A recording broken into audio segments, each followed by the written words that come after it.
Okay, in this video we're going to practice the skills that we've just learnt about in the previous one on translating and reflecting functions.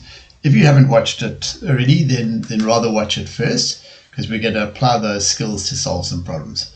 In this first question, we asked to find the equation of this function.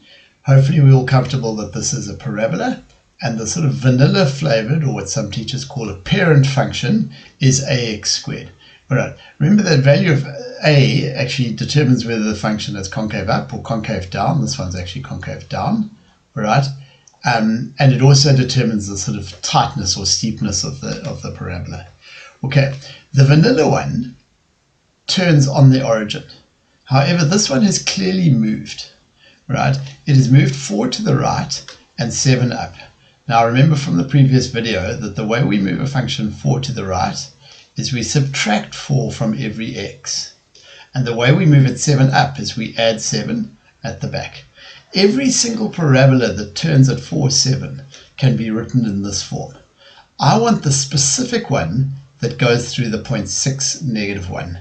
So what I'm going to do now is I'm going to substitute in that point, remember -1 being the y value, 6 being the x value,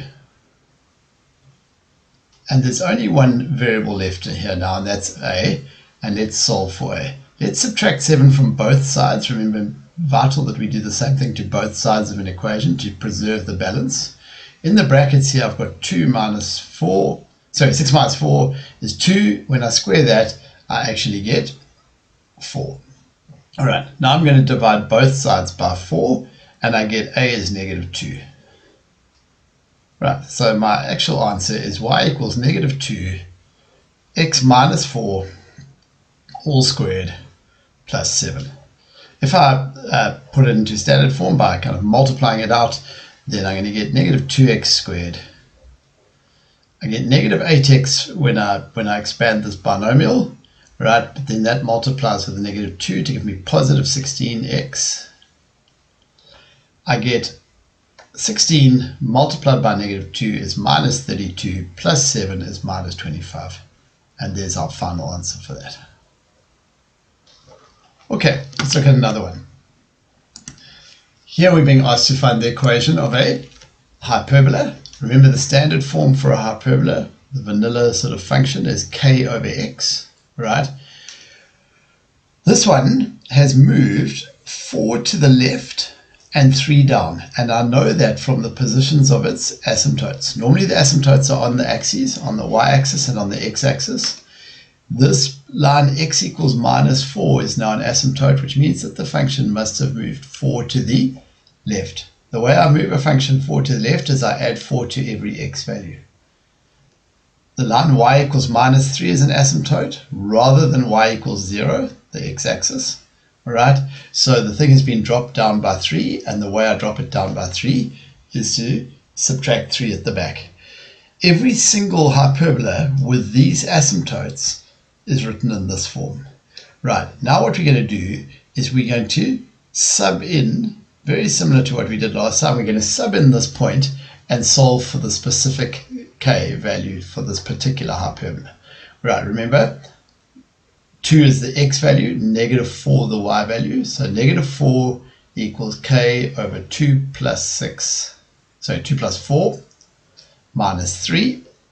All right, we're going to add 3 to both sides and we get -1. We get k over 6 is -1. We're going to multiply both sides by 6 and we get k equals -6. We shouldn't be surprised that k is -6, right? Because remember that hyperbolae which have a negative k value are in the top left quadrant, quadrant 2, and the bottom right quadrant, quadrant 4. Okay, so -6 over x plus 4 minus 3. That's the answer to that question. Right, next up, let's have a look at this question. It says, what will be the new equation if we take this thing, shift it 2 units to the left and 1 up, and then reflect it in the x-axis? Now, really important, the order there. We're going to shift it first and then reflect it. Right, so if we just worry about the shifting first, so we're going to shift 2 left and 1 up. Right, remember the way that we shift a function 2 to the left is we add 2 to every single x value. The way we move a function 1 up is we add 1 at the back. So this is going to be our equation once we've done those two translations. So it's going to be x plus 2, instead of it being x squared, it's going to be x plus 2 squared. Instead of it being plus 3x, it's going to be 3 lots of x plus 2, right? And at the back, we're going to add 1. Just to make it clear, this here, the 2 left is there, there, and there, all right, while the 1 up is just that 1 at the back there. Okay, let's put it into standard form. Right, so what we get is we get x squared, we get plus 4x plus 4, plus 3x plus 6, and then we've got minus 2 plus 1, so minus 1. So this all comes to x squared plus 7x plus 9. Okay, now in order, that's kind of our function y equals. Remember, to reflect a graph in the x-axis, we put a negative in front of every y. So in fact it would be negative y is x squared plus 7x plus 9, or that's exactly the same as y equals the negative of x squared plus 7x plus 9. Every y value that was negative becomes positive, every one that was positive becomes negative, and our final answer, negative x squared minus 7x minus 9. Okay, on to our last question. That's this one over here. Right, consider this function. For what values of k will f of x plus k equal 0 have exactly one root? Right, now what we need to appreciate here is that this plus k is going to move this graph up or down. At the moment, if we look at the graph that we've got, f of x, and we look at where's f of x equal to 0, there are actually 3 roots to this equation, all right? We call them zeros, and they're also x-intercepts in the context of this question. Right, now if we were to pick this graph up by more than 100 over 27, then it would be up here somewhere. And notice it would only have one x-intercept. Likewise, if we were to drop it down by more than 9, then it would be like here somewhere, and it would only have one root. Right, so we in fact need to drop this graph by more than 9, right? So k must be less than negative 9, because remember, a negative number will drop the graph, or we must pick it up by more than 100 over 27. K bigger than 100 over 27. Right, at the moment, this function has got this equation, f of x equals 0, has got 3 roots. 2 of them are negative and 1 is positive.